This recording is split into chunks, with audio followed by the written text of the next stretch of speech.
ദിവസങ്ങളോളം നമ്മളോട് വളരെ അടുപ്പത്തിൽ സംസാരിച്ച് പെട്ടെന്നൊരു ദിവസം മിണ്ടാതാവുന്ന ചിലരുണ്ട്.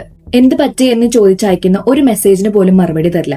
കാരണം എന്താണെന്ന് പോലും പറയാതെ സോഷ്യൽ മീഡിയയിലും ഫോണിലും നമ്മളെ പൂർണ്ണമായി അവഗണിച്ചുകൊണ്ട് അവർ പെട്ടെന്ന് അപ്രത്യക്ഷമാകുന്നു. നിങ്ങൾ ഒരു തെറ്റും ചെയ്യാതിരുന്നിട്ടും യാതൊരു കാരണവും പറയാതെ ഒരാൾ നിങ്ങളുടെ ജീവിതത്തിൽ നിന്ന് പെട്ടെന്ന് ഇങ്ങനെ മാഞ്ഞു പോയപ്പോൾ എപ്പോഴെങ്കിലും വിഷമം തോന്നിയിട്ടുണ്ടോ?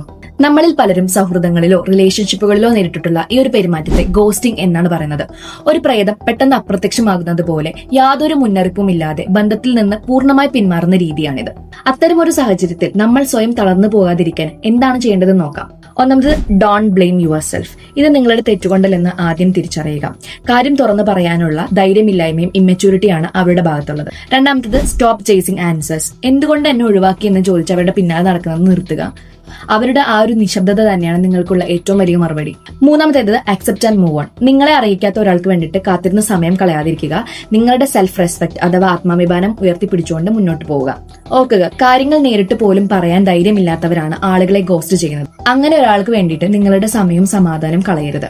അപ്പൊ കൂടുതൽ സൈക്കോളജിക്കൽ വിവരങ്ങൾക്കായിട്ട് ഈ പേജ് ഫോളോ ചെയ്യും.